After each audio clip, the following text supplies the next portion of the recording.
kasih menyelamatkanku.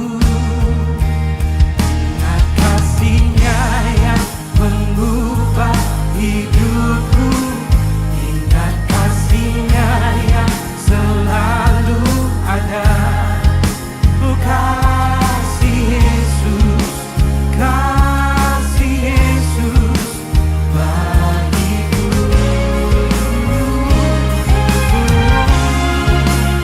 Ingat bilur-Nya yang sembuhkan lukaku. Ingat salib-Nya yang menebus aku. Oh, kasih Yesus, kasih Yesus bagiku.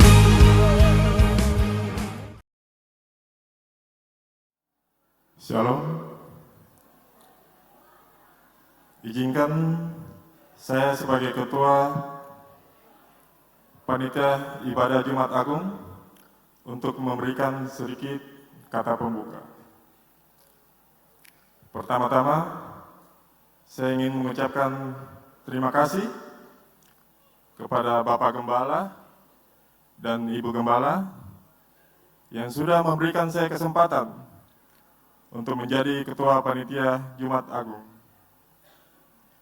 Dan saya ingin juga mengucapkan terima kasih kepada seluruh panitia, baik itu koordinator dan semua anggota yang sangat luar biasa dalam mensukseskan kegiatan acara ini.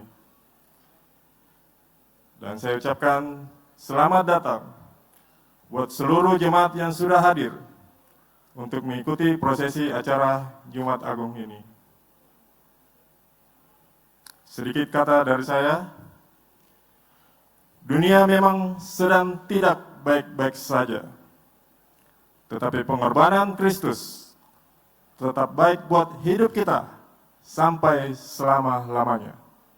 Terima kasih, Tuhan Yesus memberkati kita semua. Selanjutnya, untuk prosesi doa pembuka, saya undang Bapak Insinyur Irfan Dihugen selaku Wakil Ketua Panitia untuk membawakan doa pembuka. Saya persilakan untuk naik ke mimbar. Shalom, selamat pagi.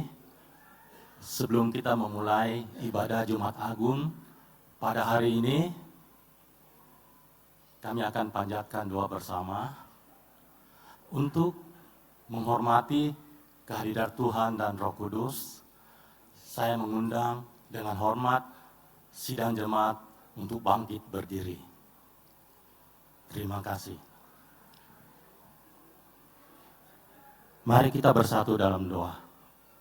Bapa Surgawi, Tuhan yang kami sembah, dalam nama Bapa, Putra, dan Roh Kudus,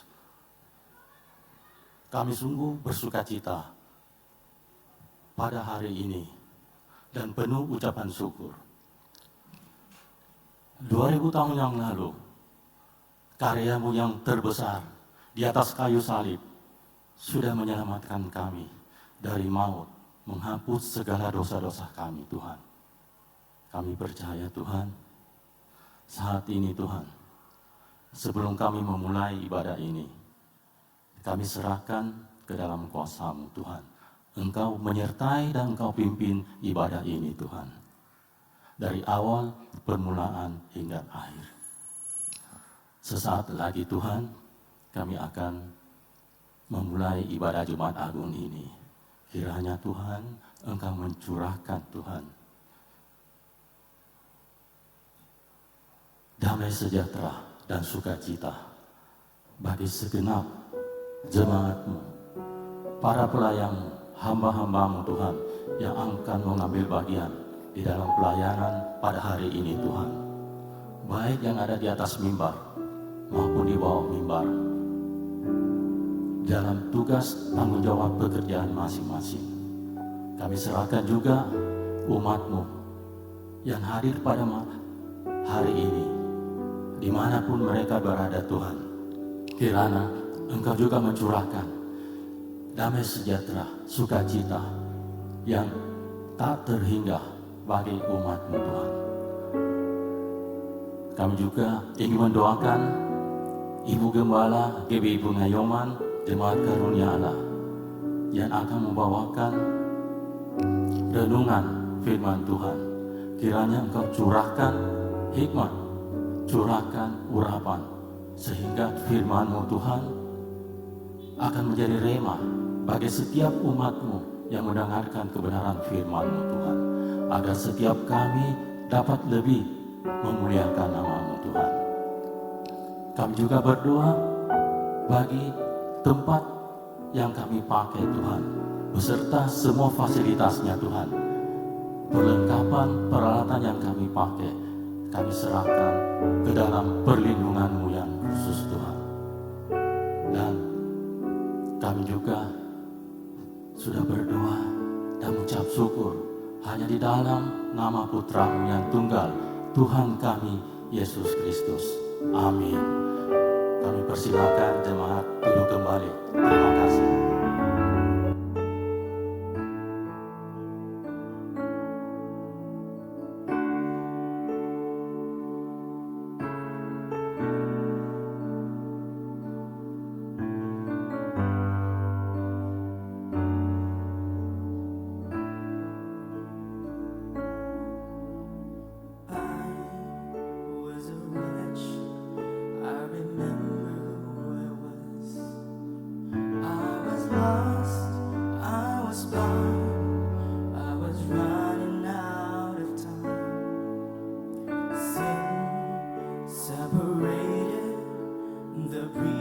Far too wide, but from the far side of the chasm, you held me in your side.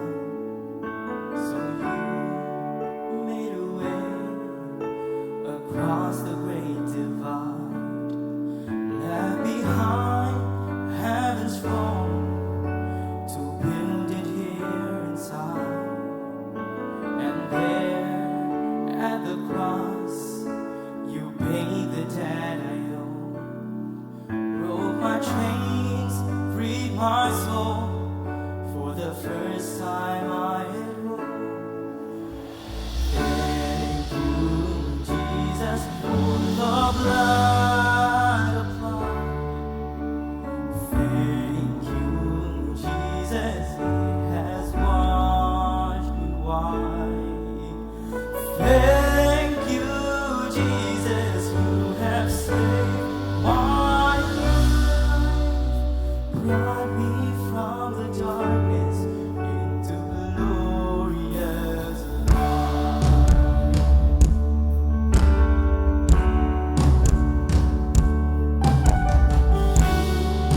Took my place, laid inside my tomb of sin.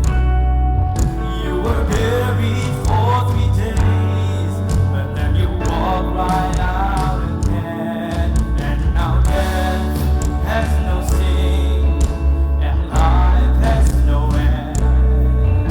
For I have been transformed by the blood of the Lamb.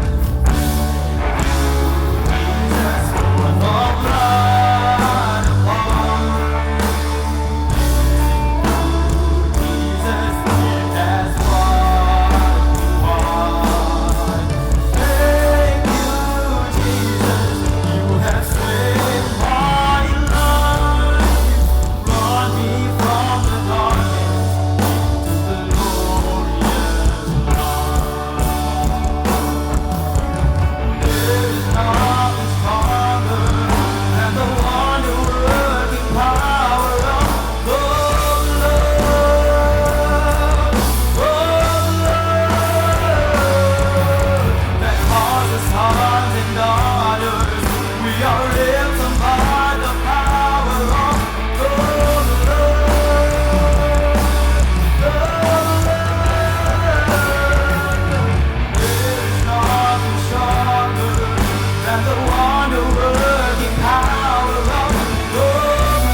Glory to His name. And there to my heart was the blood of life. Glory to His name.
kasih-Mu padaku hingga Kau pilih jalan salib-Mu, pengorbanan-Mu, selamatkan hidupku. Terima kasih untuk salib-Mu. Kita berikan tepuk tangan buat pengorbanan Tuhan Yesus yang sempurna. Kami datang dengan ucapan syukur kepadamu ya Tuhan Yesus.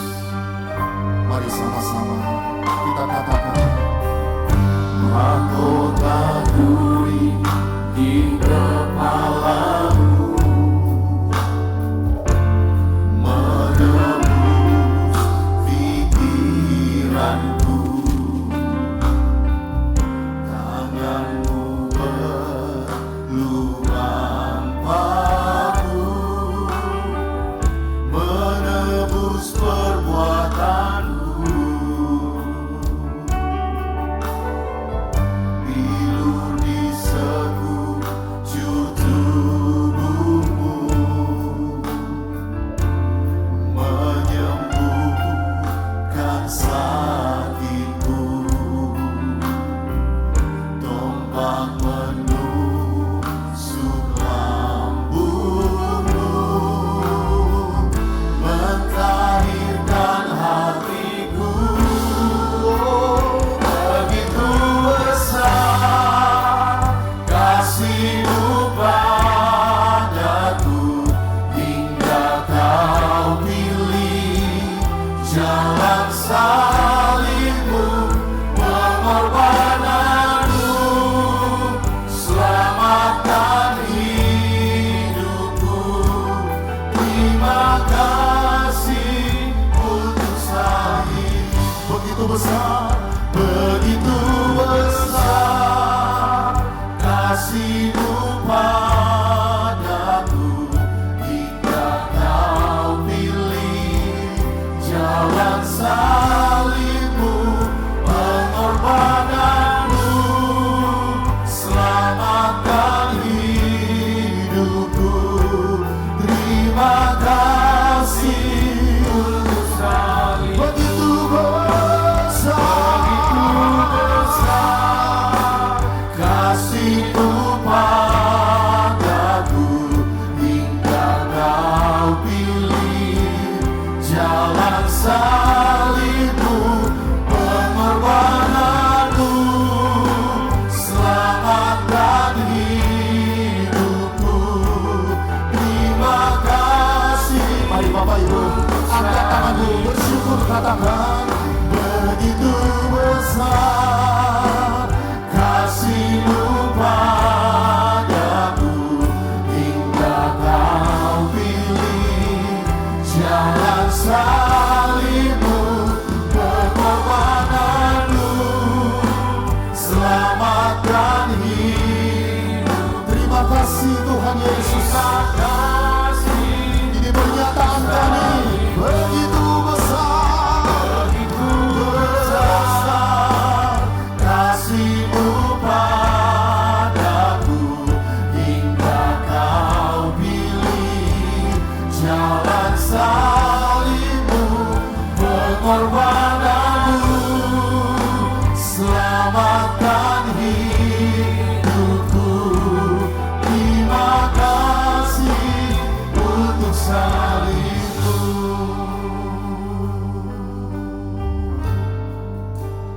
Begitu besar kasih-Mu padaku, hingga Kau pilih jalan salib-Mu, pengorbananmu selamatkan hidupku. Terima kasih untuk salib. Cuma sendiri saja. Begitu besar.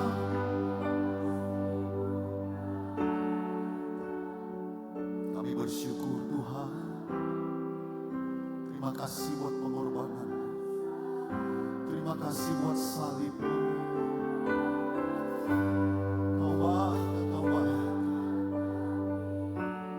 Ini ungkapan kami. Sekali lagi Bapak Ibu, boleh sambil kita angkat kedua tangan kita bersyukur. Begitu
berikan tepuk tangan yang terbaik buat pengorbanan Tuhan Yesus yang sempurna. Bisa lebih baik lagi tepuk tangan buat Tuhan Yesus. Terima kasih.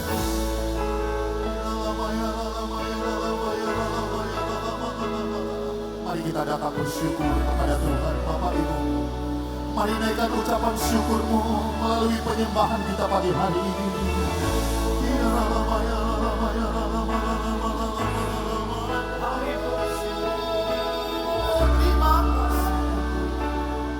Kami bersyukur Tuhan, Engkau baik. Kami menyembahmu, Terima kasih buat pengorbananmu. kami Terima menyembahmu. kasih buat salibmu. Engkau baik Tuhan, Engkau baik,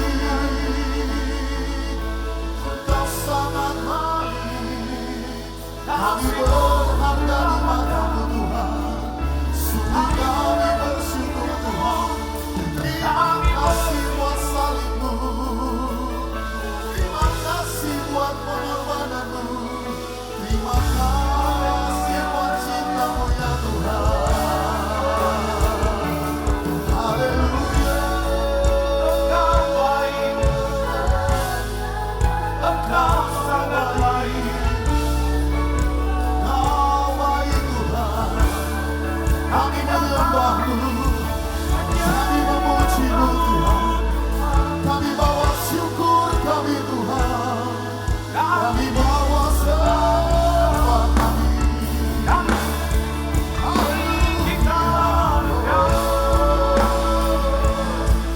Glory bagamu. Terima kasih ya Tuhan. Terima kasih. Kami bersyukur.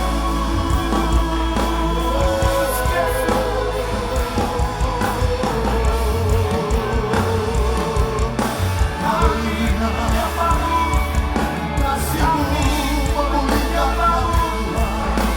Kasih-Mu sempurna. Kasih-Mu kekal. Kasih-Mu tiada bandingannya. Cinta-Mu sungguh besar bagi kami Tuhan. Haleluya. Haleluya.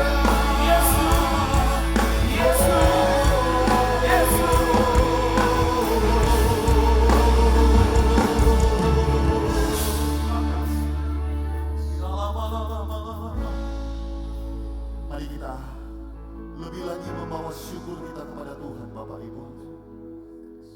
Masing-masing dengan Tuhan bersyukur berterima kasih melalui penyembahan setiap kita pagi hari. Mari sembah Dia bersyukur. Terima kasih. Engkau baik, Engkau baik. Kami bersyukur, Kami bersyukur.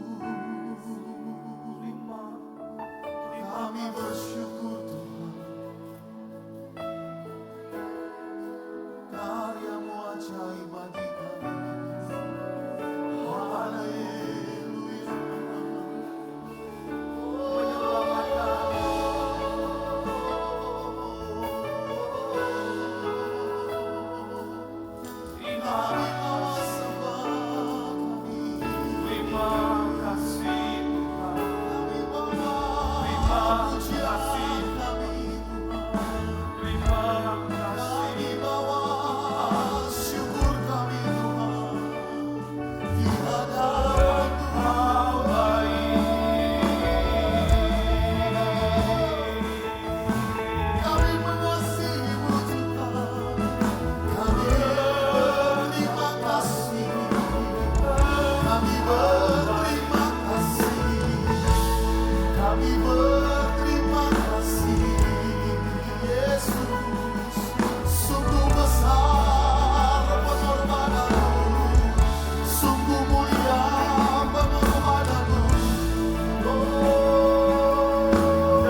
Angkat kedua tangan kita bersama-sama Bapak Ibu. Angkat kedua tangan kita tinggi-tinggi.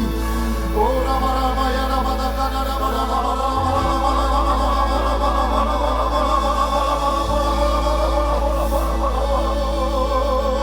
kasih-Mu memenuhi setiap kami. Kasih-Mu memenuhi kami Tuhan. Kasih-Mu memulihkan. Kasih-Mu menyembuhkan. Kasih-Mu melepaskan. Kasih-Mu membebaskan. Di dalam nama Yesus. Terima kasih Tuhan. Terima kasih Roh Kudus. Terima kasih Tuhan. Yang sakit disembuhkan. Yang lemah dikuatkan. Yang terikat dilepaskan. Haleluya.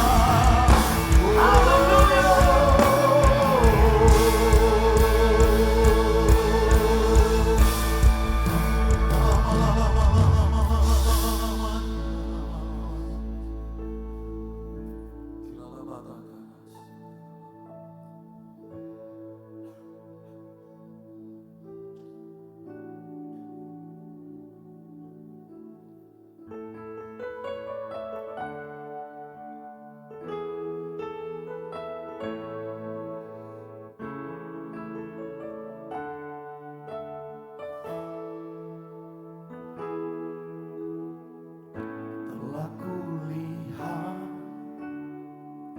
bukti kasih-Mu, Kau menderita gantikanku. Dengan darah-Mu Kau selamatkanku. Kini ku hidup menyenangkan-Mu. Telah kulihat bukti kasih-Mu, Kau menderita gantikanku. Dengan darah-Mu Kau selamatkanku. Kini ku hidup menyenangkan-Mu. Terlalu besar kasih-Mu Bapa, pengorbanan yang Kau berikan bagiku. Terlalu mahal darah-Mu Yesus, tercurah untuk menebus hidupku. Engkau yang bersyukur, berikan tepuk tangan kemuliaan bagi Yesus Kristus Tuhan kita. Telah kulihat bukti kasih-Mu, Kau menderita gantikanku. Dengan darah-Mu Kau selamatkanku. Kini ku hidup menyenangkan-Mu. Terlalu besar kasih-Mu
Mari cuma Tuhan sendiri. Buka kedua tanganmu, nyanyikan pujian ini.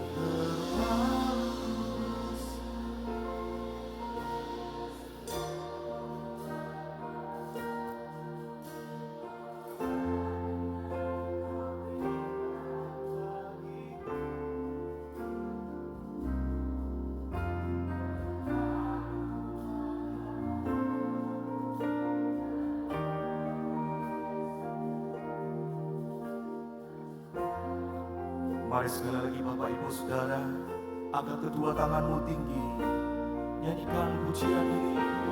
Terlalu besar,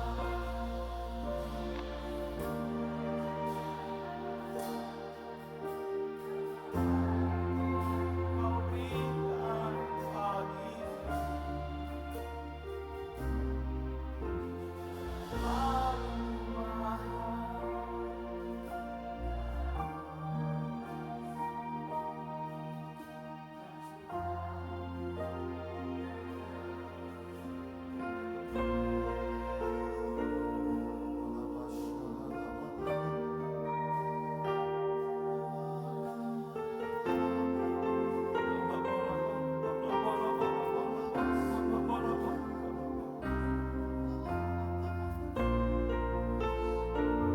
Mari dalam hadirat Tuhan, sekali lagi kita menyembah Tuhan. Kita bersyukur buat pengorbanan Tuhan Yesus di atas kayu salib.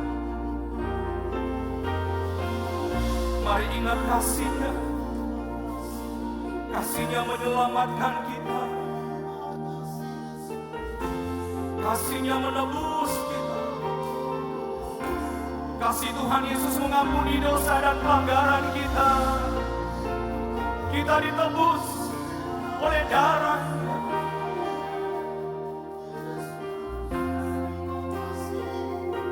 Tidak ada yang melebihi kebaikan-Mu Tuhan. Tidak ada yang melebihi pengorbanan-Mu.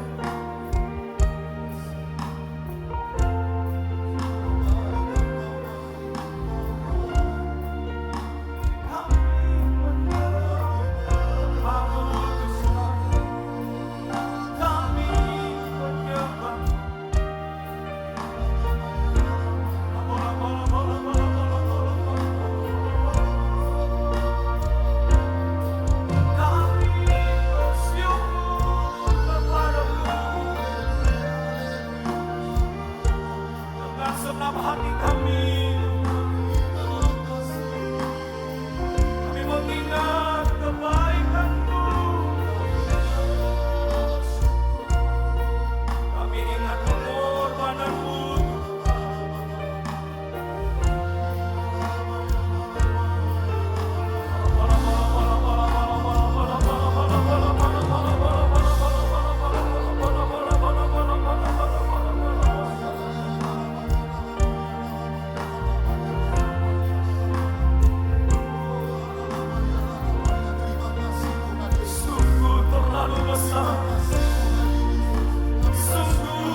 terus datang kepada Tuhan Bapak Ibu.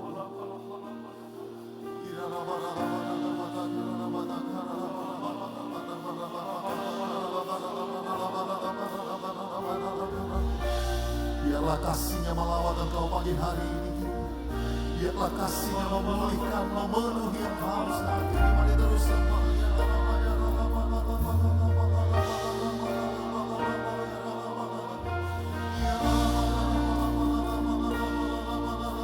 Mari buka kedua tangan kita bersama-sama Bapak Ibu.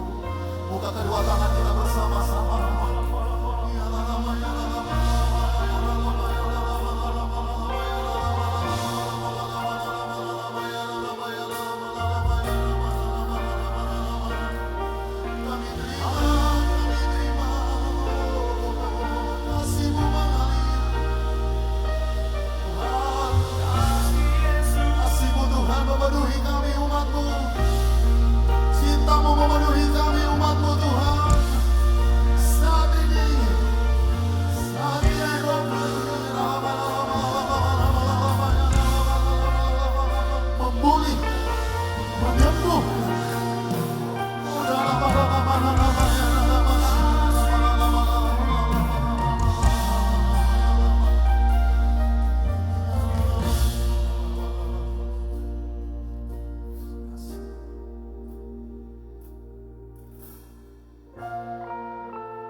Sujud dan berterima. Mari nyatakan sama-sama.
dari dalam lubuk hati kami, segenap hati kami.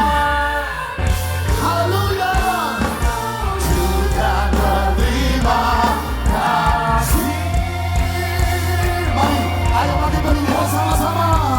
Terpujilah Tuhan Yesus. Mari lambaikan tanganmu Bapak Ibu saudara. Kami tinggikan Engkau.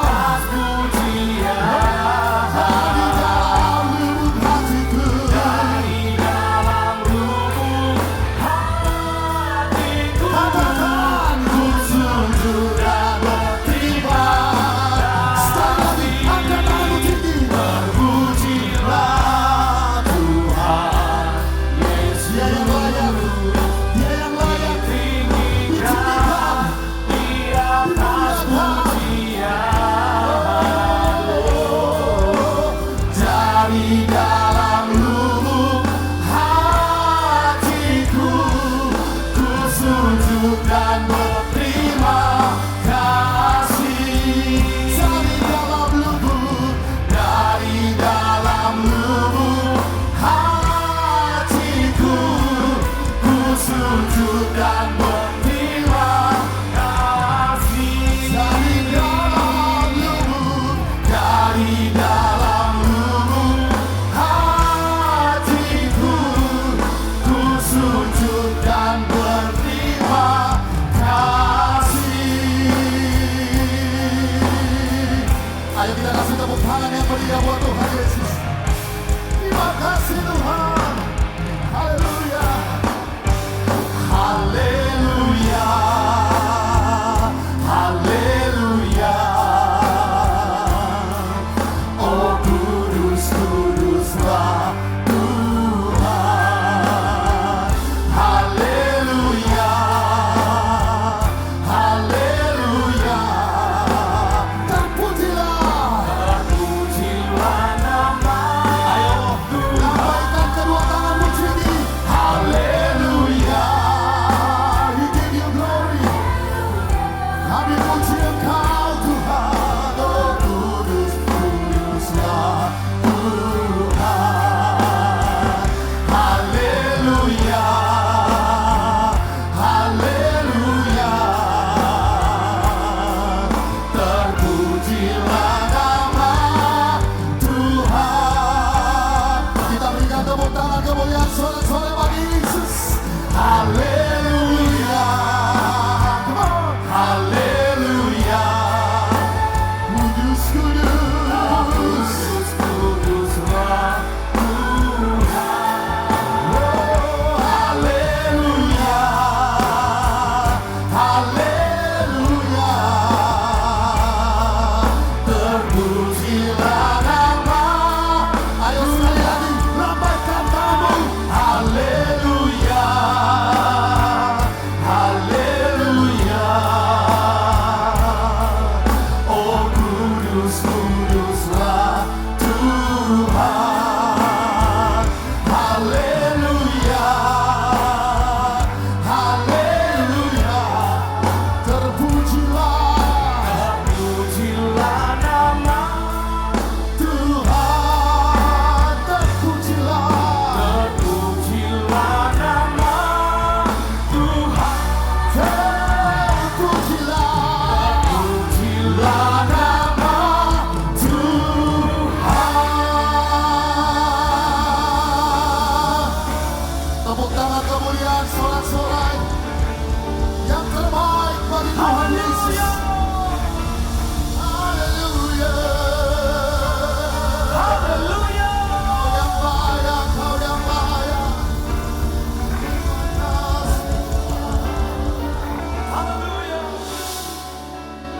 Terima kasih Tuhan, kami bersyukur bahwa Engkau sudah menebus setiap kami sehingga kami bisa diselamatkan Tuhan.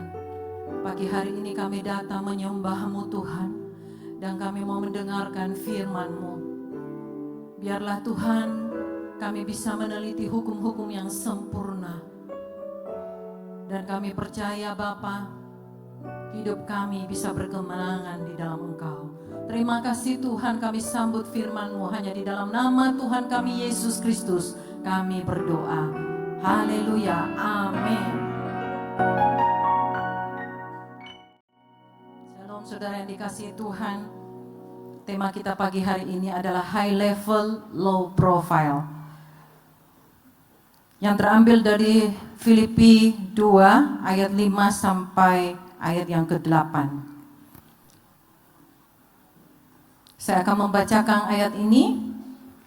Hendaklah kamu dalam hidupmu bersama menaruh pikiran dan perasaan yang terdapat juga dalam Kristus Yesus, yang walaupun dalam rupa Allah tidak menganggap kesetaraan dengan Allah itu sebagai milik yang harus dipertahankan, melainkan telah mengosongkan dirinya sendiri dan mengambil rupa seorang hamba dan menjadi sama dengan manusia. Dan dalam keadaan sebagai manusia, ia telah merendahkan dirinya dan taat sampai mati, bahkan sampai mati di kayu salib. Saudara, setiap kali kita memperingati kematian Tuhan Yesus, pasti ada dua orang yang selalu diceritakan, yaitu Yudas dan Petrus. Dua-duanya tidak bagus dicontohi. Yudas kesalahannya fatal, mengkhianati Yesus, dan Petrus menyangkal Yesus untuk masih dapat kesempatan dari Tuhan. Saudara, baru-baru ini ada film The Last Supper. Pasti banyak yang sudah nonton. Saya belum sempat nonton. Banyak orang kita melihat, saudaraku, yang salah menggunakan kedudukannya untuk menunjukkan siapa dirinya. Arogan untuk sekedar disegani. Menonjolkan kekuasaan dan kedudukannya hanya untuk merendahkan orang, menaklukkan orang, tetapi tidak mendapat tempat di hati orang. Orang mungkin bisa tunduk sama dia, tetapi orang tidak akan suka. Beda dengan Yesus. Saudara, hari ini saya tidak berbicara tentang Yudas atau Petrus, tetapi saya lebih senang belajar dari Tuhan Yesus. Banyak hal yang kita bisa pelajari dari Yesus. Saudara, kita akan melihat pagi hari ini bagaimana posisi Yesus di tingkat tinggi sebagai anak Allah, tetapi dia low profile, tidak seperti saudaraku, manusia pada umumnya. Kita dapat pelajari pagi hari ini dari yang pertama, kita melihat dia Allah mengambil rupa sama dengan manusia. Lahir di kandang domba, mati dengan hukuman salib karena dosa-dosa kita. Dari surga turun ke dunia, dari kenyamanan kepada penderitaan. Jika orang sudah diprioritas, diturunkan kelasnya, belum tentu mau. Yang harusnya duduk di bisnis kelas, tiba-tiba dikasih di kelas ekonomi, pasti akan protes dan pasti tetap pertahankan posisinya. Andai saudara tamu VIP, very important person, saudara, orang yang mendapat perlakuan khusus karena kedudukan atau jabatannya, tiba-tiba dipindah tempatnya duduk. Saudara, saya percaya pasti ya, orang akan protes. Ataukah di VVIP, saudaraku ya, very very important person ya. Saudara, kita melihat kalau tidak didahulukan, tidak dilayani seperti sebagaimana mestinya, saudaraku, atau mungkin hanya dilayani seperti orang biasa, pasti bisa protes, bahkan mungkin bisa marah. Saudara dikasihi Tuhan, ada satu kisah raja yang low profile. Ada seorang raja, dia mengadakan perjamuan yang besar. Dia mengundang banyak orang penting dan terhormat untuk berpesta di rumahnya. Kebanyakan orang yang datang berkereta kuda. Dengan kereta yang sangat mewah, sangat khusus, sangat baik. Pada hari itu, pada hari dia mengadakan pesta, hujan keras turun mengguyur luar biasa, saudara. sampai pintu depan utama untuk tamu masuk itu tergenang air, dan di situ terbentuk menjadi sebuah kolam air yang bercampur lumpur. Ada seorang tamu yang luar biasa yang datang dengan kereta kudanya, dan pada saat itu dia keluar turun dari keretanya. Tapi tiba-tiba karena air, saudaraku, dia tidak melihat, dia tersandung batu dan terjatuh, tertelungkup persis di dalam kubangan air bercampur lumpur. Seluruh tubuhnya termasuk kepalanya terbenam dalam air berlumpur itu. Seluruh jubah indah dan sepatunya kini basah berlumuran tanah coklat. Semua orang melihatnya tertawa karena terlihat lucu sekali. Dan tamu ini merasa malu sekali dan merasa tidak pantas untuk ikut dalam pesta perjamuan itu. Kemudian ia memutuskan untuk pulang saja. Pelayan yang melihat peristiwa itu segera lari memberitahukan kepada raja. Dan raja segera keluar menemui tamu itu serta membujuk dia agar jangan pulang. Tapi tamu itu tetap tidak mau masuk. Saudara, tiba-tiba sang raja itu melakukan satu tindakan yang luar biasa. Dia menjatuhkan dirinya ke dalam kolam air yang seperti kubangan lumpur itu. Sehingga yang menjadi kotor seperti tamu yang jatuh tersebut. Lalu raja itu berkata kepada tamunya, "Sekarang apakah kamu masih merasa tidak layak kalau berjalan bersama aku dan masuk ke dalam rumahku?" Saudara dikasihi Tuhan, dari kisah ini bisa digambarkan seperti kita. Tuhan menganggap kita ini begitu terhormat, saudaraku, begitu penting, sehingga dia ingin membawa kita suatu ketika masuk ke dalam kerajaannya. Namun saudaraku, dosa, lumpur dosa yang mengotori kehidupan kita tidak membuat kita pantas untuk masuk. Tetapi Yesus sebagai Raja itu, dia mau mengambil semua dosa-dosa kita, menebus semua dosa-dosa kita. Dan saudara, kita yang sudah jatuh, tetapi Tuhan angkat. Dan Tuhan Yesus kemudian melayakkan kita untuk sama-sama dengan dia suatu kelak masuk dalam kerajaannya. Di dalam kitab Ibrani 2 ayat 9 pun berkata bahwa untuk waktu yang singkat, Yesus dibuat sedikit lebih rendah daripada malaikat-malaikat.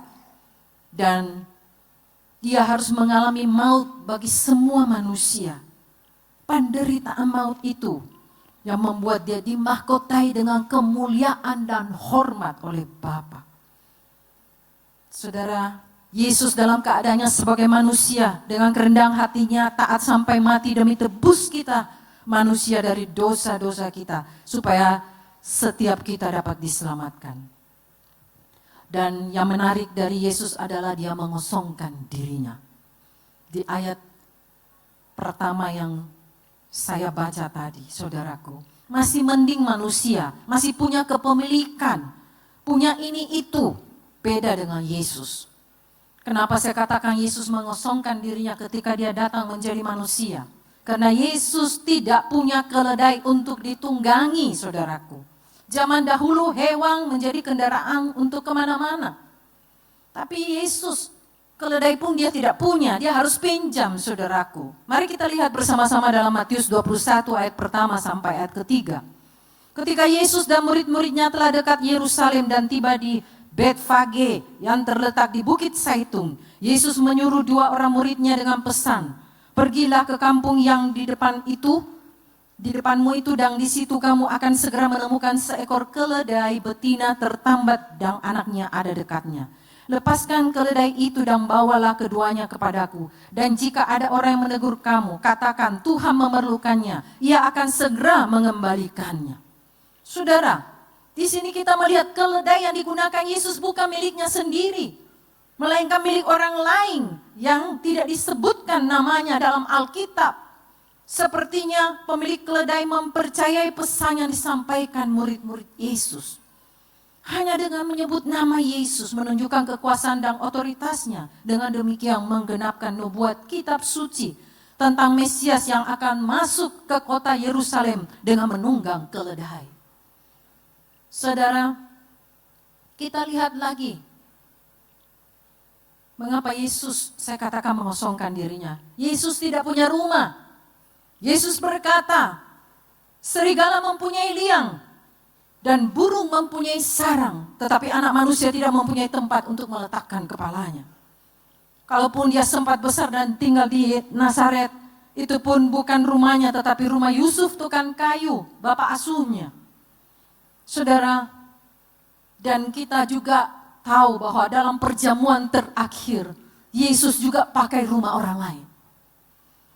Markus 14 ayat 12 sampai 16. Pada hari pertama dari hari raya roti tidak beragi, pada waktu orang menyembelih domba Paskah, murid-murid Yesus berkata kepadanya, ke tempat manakah engkau kehendaki kami pergi untuk mempersiapkan perjamuan Paskah bagimu? Lalu ia menyuruh 2 orang muridnya dengan pesan, pergilah ke kota, di sana kamu akan bertemu dengan seorang yang membawa kendi berisi air. Ikutilah dia. Dan katakan kepada pemilik rumah yang dimasukinya, pesan guru, di manakah ruangan yang disediakan bagiku untuk makan Paskah bersama dengan murid-muridku? Lalu orang itu akan menunjukkan kamu sebuah ruangan atas yang besar, yang sudah lengkap dan tersedia. Di situ kamu harus mempersiapkan perjamuan Paskah untuk kita. Maka berangkatlah kedua murid itu, dan setibanya di kota didapati mereka semua seperti yang dikatakan Yesus kepada mereka. Lalu mereka mempersiapkan Paskah. Saudara, sangat jelas Yesus tidak punya rumah. Bahkan untuk membuat perjamuan terakhir pun dia harus pinjam rumah orang lain, saudara. Dan Yesus tidak punya uang. Ketika mau bayar pajak, saudara, mari kita lihat dalam Matius 17 ayat 24. Ketika Yesus dan murid-muridnya tiba di Kapernaum, datanglah pemungut bea bait Allah kepada Petrus dan berkata, apakah gurumu tidak membayar bea 2 dirham itu? Apa kata Yesus di Matius 17 ayat 27? Tetapi supaya jangan kita menjadi batu sandungan bagi mereka, pergilah memancing ke danau, dan ikan pertama yang kau pancing, tangkaplah dan bukalah mulutnya, maka engkau akan menemukan mata uang 4 dirham di dalamnya. Ambillah itu dan bayarkanlah kepada mereka, bagiku dan bagimu juga. Kalau Yesus punya uang, dia pasti buka dompet, saudaraku, dan ambil uang. Tetapi justru dia menyuruh Petrus pergi ke danau untuk memancing ikan dan mengambil uang dari mulut ikan. Saudara, kita lihat Yesus butuh sesuatu baru dia adakan. Baru-baru ini kita, saudaraku, dihebohkan di Mestos tentang seorang pengusaha muda yang punya deposito di bank 30 miliar. Ketika akan diambil tidak bisa diambil uangnya, saudaraku. Dari peristiwa ini kita bisa lihat bahwa banyak uang tidak menjamin masa depan. Dan akhirnya orang itu meninggal diduga karena depresi. Saudara yang dikasihi Tuhan, uang hanya sarana, tapi iman harus jadi patokan. Saudara yang dikasihi Tuhan, kadang-kadang orang punya uang sedikit sudah sombong, saudaraku, ya, lebih-lebih sedikit sudah luar biasa, ya, perilakunya sudah luar biasa. Saudara yang dikasihi Tuhan, tapi kita melihat, ya, tidak ada yang seperti Yesus saat di dunia ini. Dia benar-benar mengosongkan dirinya tanpa memiliki apa-apa. Sekalipun dia yang punya langit, bumi, dan segala isinya. Tetapi dia datang ke dunia, saudaraku, mengosongkan dirinya. Dia yang kaya menjadi miskin supaya kita menjadi kaya di dalam dia. 2 Korintus 8 ayat 9. Karena kamu telah mengenal kasih karunia Tuhan kita Yesus Kristus, bahwa dia yang oleh karena kamu menjadi miskin, sekalipun ia kaya, supaya kamu menjadi kaya oleh karena kemiskinannya. Saudara, di dunia ini tidak ada orang kaya mau jadi miskin untuk tolong dan selamatkan orang lain. Hanya Yesus. Dan kemudian kita juga bisa melihat, Yesus tidak punya kuburan sendiri. Kita akan lihat dalam Matius 27 ayat 57 sampai 60. Menjelang malam datanglah seorang kaya, orang Arimatea yang bernama Yusuf, dan yang telah menjadi murid Yesus juga. Ia pergi menghadap Pilatus dan meminta mayat Yesus. Pilatus memerintahkan untuk menyerahkannya kepadanya. Dan Yusuf pun mengambil mayat itu, mengapaninya dengan kain lenang yang putih bersih, lalu membaringkannya di dalam kuburnya yang baru, yang digalinya di dalam bukit batu. Dan sesudah menggulingkan sebuah batu besar di pintu kubur itu, pergilah ia.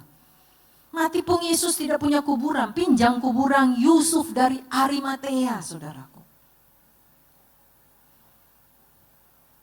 Kita melihat Yesus high level, low profile. Yang kedua, dia Tuhan mengambil rupa manusia, mengambil rupa hamba. Ya saudaraku, yang pertama mengambil rupa manusia, yang kedua mengambil rupa hamba. Bagaimana mengambil rupa hamba? Yaitu dengan cara melayani. Banyak orang tidak mau mengambil rupa hamba, karena menurut mereka menjadi hamba itu tidak dihargai, tidak diperhitungkan, direndahkan, tidak terpandang, tidak disambut. Hamba dulu kehilangan hak penuh ada di tangan tuannya. Hamba sekarang punya hak karena dapat seleri. Saudara, mari kita lihat Matius 20 ayat 28. Sama seperti anak manusia datang, bukan untuk dilayani, melainkan untuk melayani dan untuk menyerahkan nyawanya menjadi tebusan bagi banyak orang. Rupa hamba itu rendah hati, saudaraku. Ada perbedaan antara orang yang rendah hati dengan orang yang tinggi hati. Orang yang rendah hati berkata, siapakah aku ini? Artinya dia bukan siapa-siapa. Tetapi orang yang tinggi hati berkata, tidak tahukah kamu aku siapa? Saudaraku, beda. Ya. Ketika Daud menjadi raja, dia datang di hadapan Tuhan dan berkata, siapakah aku ini ya Tuhan? Siapakah keluargaku sehingga engkau membawa aku sampai sedemikian? Saudaraku, Daud menyadari dan mengingat kembali bagaimana Tuhan membawa dia dari padang sampai ke tahta kerajaan Israel. Dia sangat bersyukur kepada Tuhan.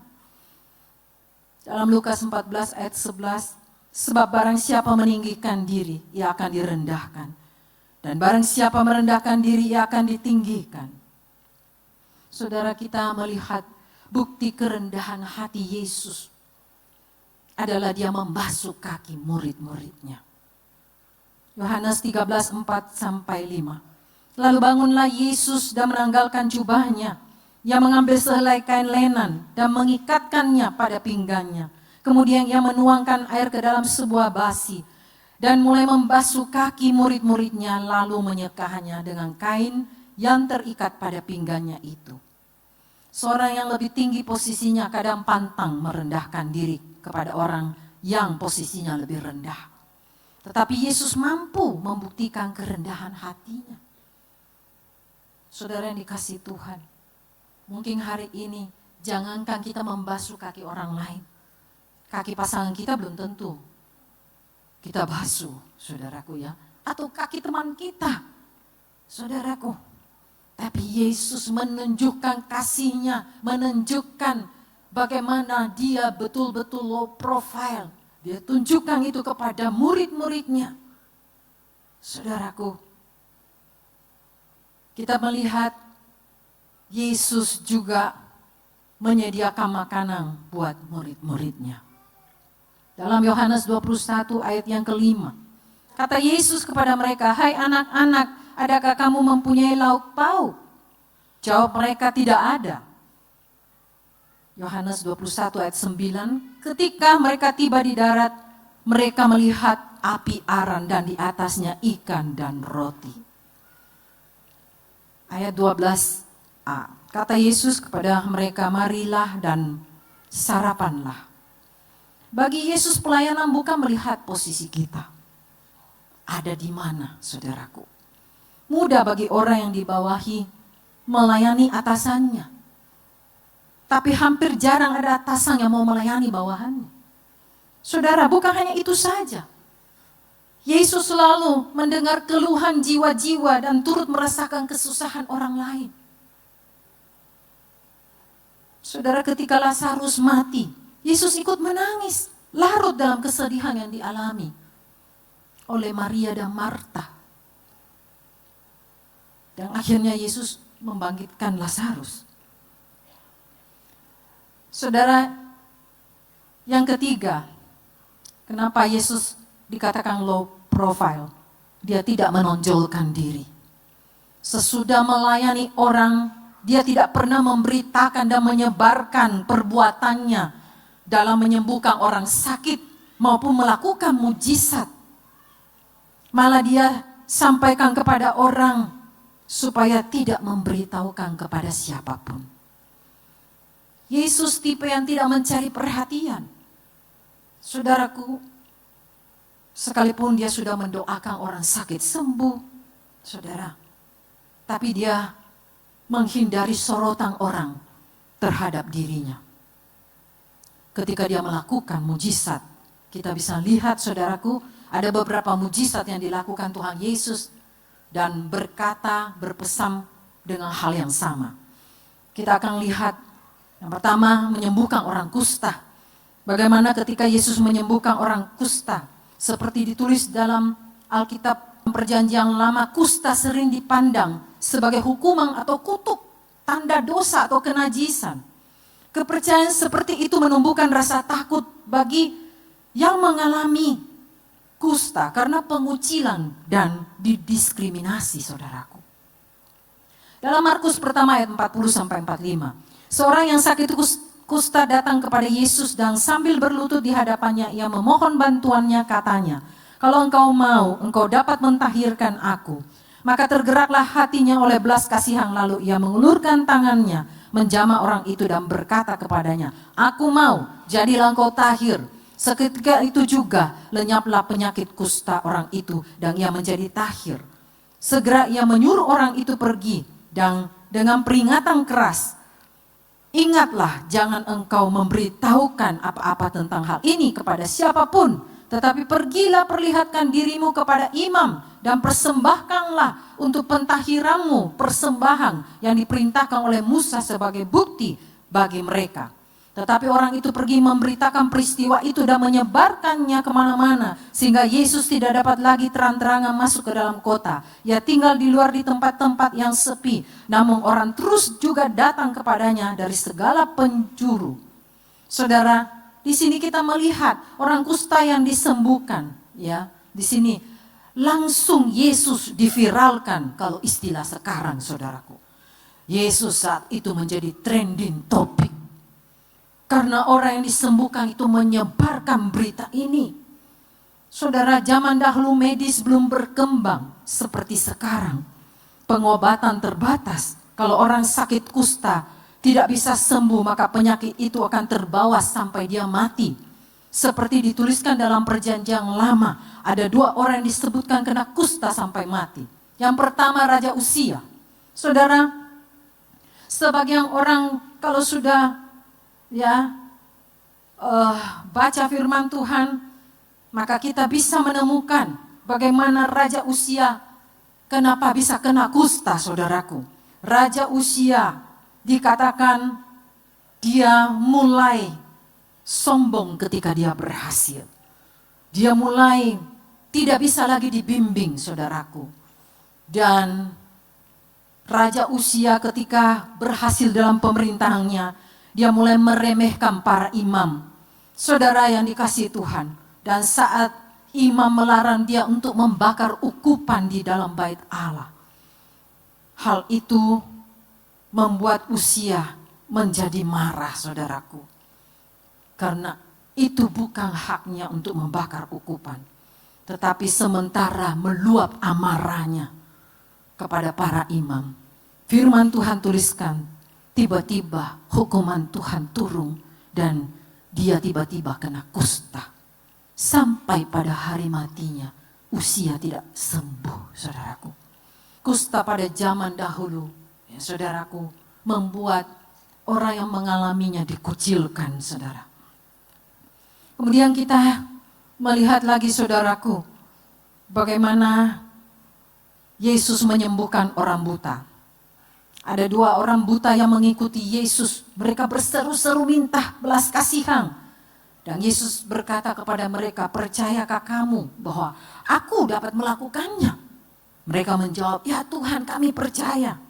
Dalam Matius 9 ayat 29 sampai 31, lalu Yesus menjamah mata mereka sambil berkata, jadilah kepadamu menurut imanmu. Maka meleklah mata mereka, dan Yesus pun dengan tegas berpesan kepada mereka, katanya, jagalah supaya jangan seorang pun mengetahui hal ini. Tetapi mereka keluar dan memasyurkan dia ke seluruh daerah itu. Sekali lagi Yesus diviralkan, saudaraku.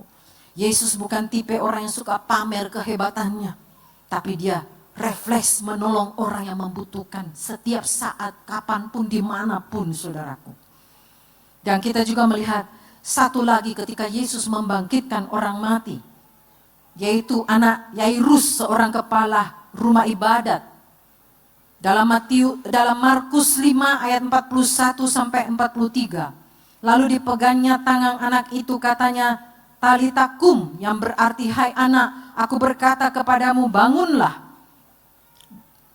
Seketika itu juga anak itu bangkit berdiri dan berjalan. Sebab umurnya sudah 12 tahun. Semua orang yang hadir sangat takjub. Dengan sangat ia berpesan kepada mereka supaya jangan seorang pun mengetahui hal itu. Lalu ia menyuruh mereka memberi anak itu makan. Saudara, Yesus selalu menghindari perhatian publik. Yesus itu high level, dia hebat, dia luar biasa, kuasanya tidak dibatasi oleh kemanusiaannya. Tidak ada yang seperti dia. Apa yang dikerjakan Yesus tidak bisa dikerjakan oleh manusia biasa. Namun dia tetap low profile. Sebagian orang kalau sudah banyak harta, mulai sombong, saudaraku. Tetapi kita melihat Yesus mengambil rupa manusia, rupa hamba, dan juga selalu rendah hati. Raja Usia juga kita melihat dia menjadi tinggi hati ketika dia berhasil. Tetapi Yesus mengambil setiap dosa-dosa kita. Dia menjadi orang yang mengambil dosa manusia, menjadi tumbal, saudaraku, supaya setiap kita bisa menerima keselamatan. Saudara, siapa saudara dan saya yang seharusnya Yesus bisa berkata, tanggung jawab atas kesalahan dan dosamu masing-masing.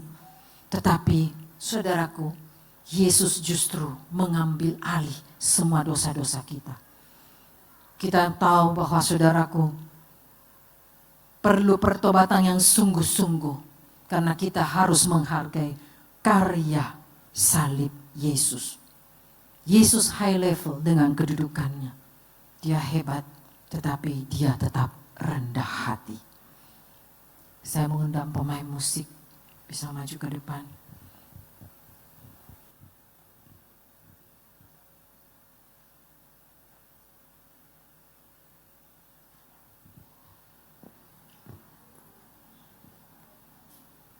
Mari kita sama-sama bangkit berdiri. Renungkan kasih kebaikan Tuhan yang sudah rela mati bagi kita, memberikan kehidupan yang berkemenangan, supaya kita memakai hidup kita, mengisi hidup kita dengan perkara-perkara yang baik, dan tidak menyia-nyiakan karya salib.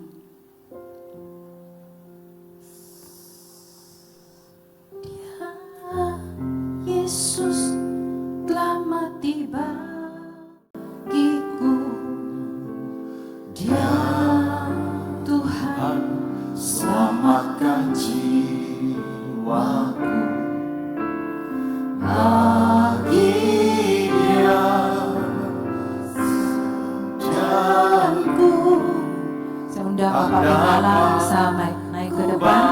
dan juga kasih-Nya. semua pelayan perjamuan kudus. Dia angkatku Jadi anaknya, damai di dalam hidupku. Bagi Dia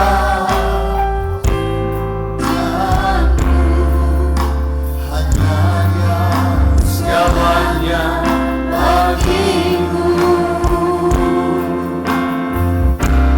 bagi Dia segala pujian, hormat serta syukur kekal selamanya.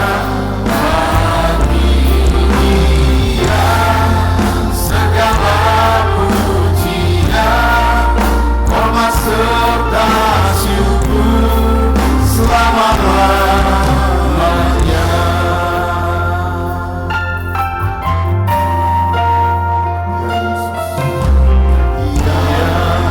Yesus telah mati bagiku. Ya Tuhan, selamatkan jiwaku. Bagi Dia pujianku tak dapat ku balas kasih-Nya. Dia angkatku jadi anaknya, beri damai di dalam hidup. Silakan duduk kembali. Bagi Dia bagus, hanya Dia segalanya bagiku. Bagi Dia segala pujian, hormat serta syukur kekal selamanya. Bagi Dia segala pujian, hormat serta syukur selama-lamanya.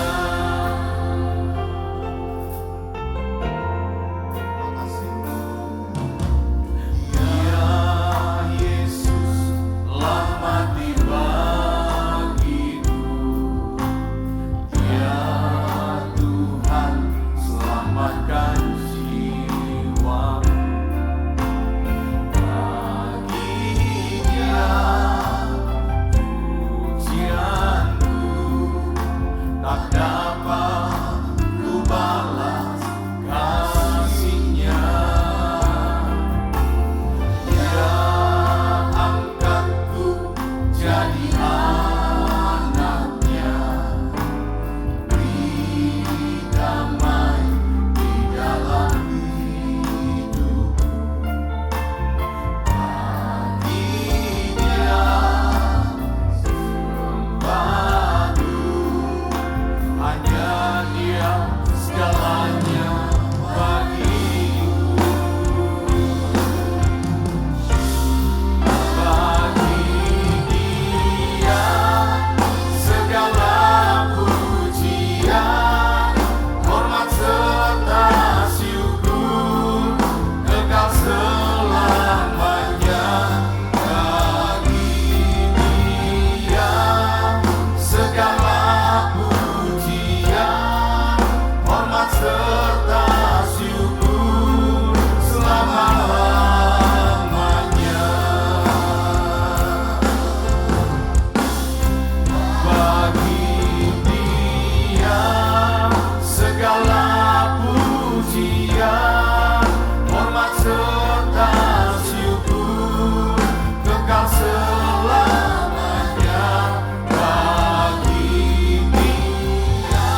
bagi bersama-sama Bapak Ibu. Bagi Dia segala pujian, hormat serta syukur kekal selamanya. Bagi Dia segala pujian, hormat serta syukur Sekali lagi, bagimu ya Tuhan. Oh, Bagi Dia segala pujian, hormat serta syukur kekal selamanya. Bagi Dia segala pujian, hormat serta syukur selama-lamanya. Selama-lamanya. Selama-lamanya.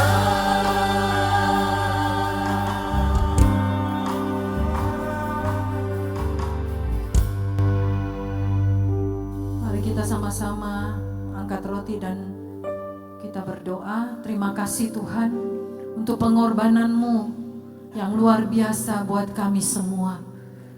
Sehingga Tuhan, kami bisa hidup di dalam Engkau. Biarlah Tuhan, penyertaan-Mu senantiasa, perlindungan-Mu senantiasa atas kami. Sehingga Tuhan, hidup kami selalu berkenan kepadamu. Terima kasih Tuhan. Sebentar kami akan masuk dalam perjamuan kudus untuk bersatu dengan tubuh dan darah-Mu yang memberikan kami Tuhan keselamatan.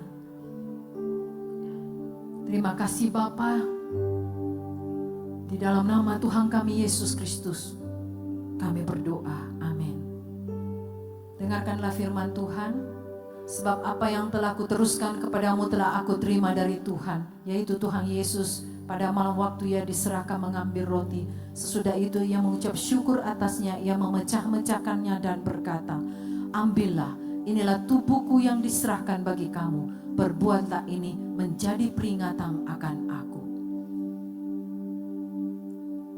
Bukankah roti yang kita pegang bersama-sama ini adalah persekutuan kita dengan tubuh Yesus yang telah menyelamatkan kita? Amin. Mari kita makan bersama-sama dalam nama Tuhan Yesus Kristus.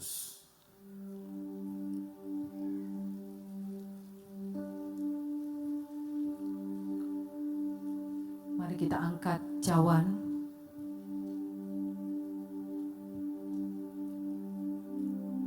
Demikian juga yang mengambil cawan sesudah makan lalu berkata, cawan ini adalah perjanjian baru yang dimateraikan oleh darahku. Perbuatlah ini setiap kali kamu meminumnya menjadi peringatan akan aku. Sebab setiap kali kamu makan roti ini dan minum cawan ini, kamu memberitakan kematian Tuhan sampai ia datang. Bukankah cawan yang di atasnya kita ucapkan syukur ini adalah persekutuan kita dengan darah Yesus yang menghapus dosa-dosa kita? Amin. Mari kita minum bersama-sama dalam nama Tuhan Yesus Kristus.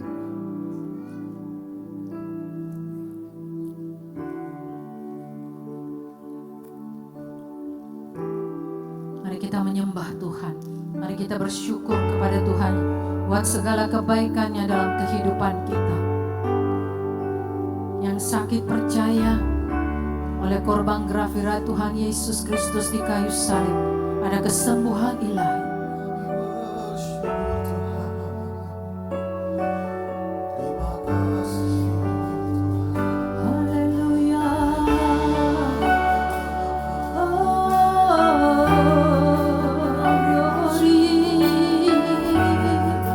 Mari kita sembah Tuhan, tinggikan Dia.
baik sekali lagi bagi Tuhan Yesus.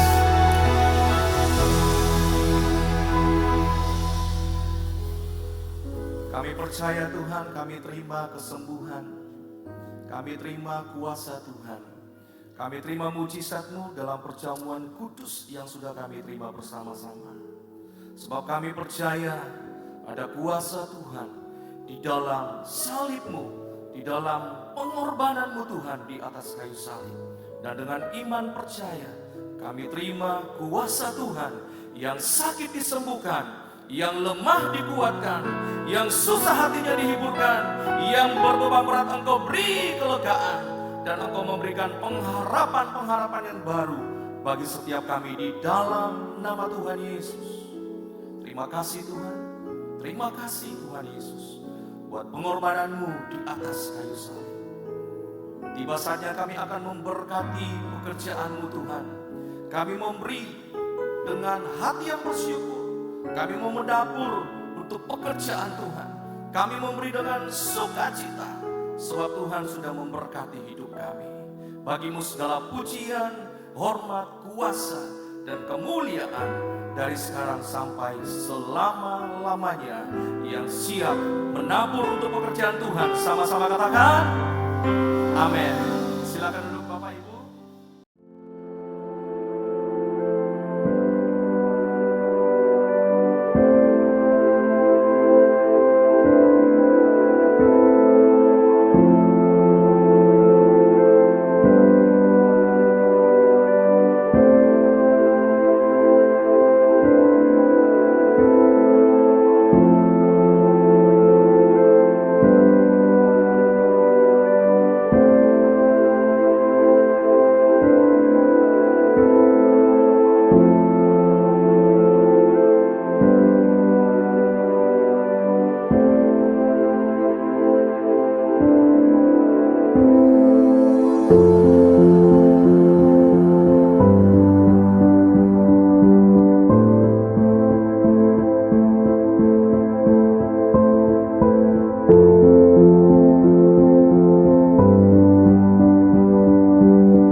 Mari sekali lagi kita bangkit diri bersama-sama.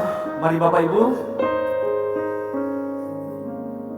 Boleh kasih salam kiri kanan, katakan ingat kasihnya. Ingat kasih Tuhan yang besar bagi kita.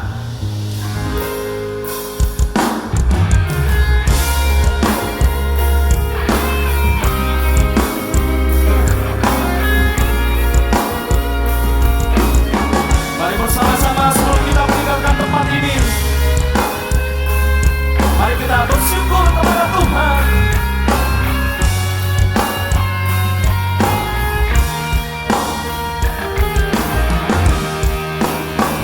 Itu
kita bersyukur kepada Tuhan. Mari semua dari depan ke belakang. Ingat kasih Tuhan. Pengorbanannya di atas kayu salib. Kasih Yesus. Bagiku.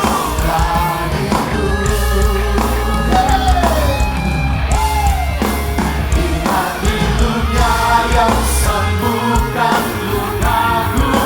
Ingat salibnya yang menebus aku. Kasih Yesus, kasih Yesus, kasih Yesus, kasih Yesus, kasih Yesus, kasih Yesus bagiku. Mari kami berikan tepuk tangan saudara-saudara. Lebih lagi bagi Tuhan kita. Haleluya. Haleluya.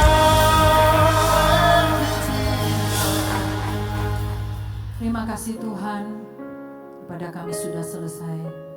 Kami akan berpisah satu dengan yang lain. Tuhan tibakan dengan selamat sampai di tempat kami masing-masing. Mari kita sama-sama menerima berkat Tuhan. Anugerah rahmat dari Allah Bapa turun ke atasmu. Kasih setia Tuhan Yesus Kristus tidak pernah meninggalkanmu. Persekutuan yang manis dengan Roh Kudus, penghiburannya, kekuatannya, penyertaannya dari sekarang sampai selama-lamanya. Setiap kita yang percaya diberkati Tuhan. Sama-sama katakan Amin. Yang mengubah hidupku, ingat kasih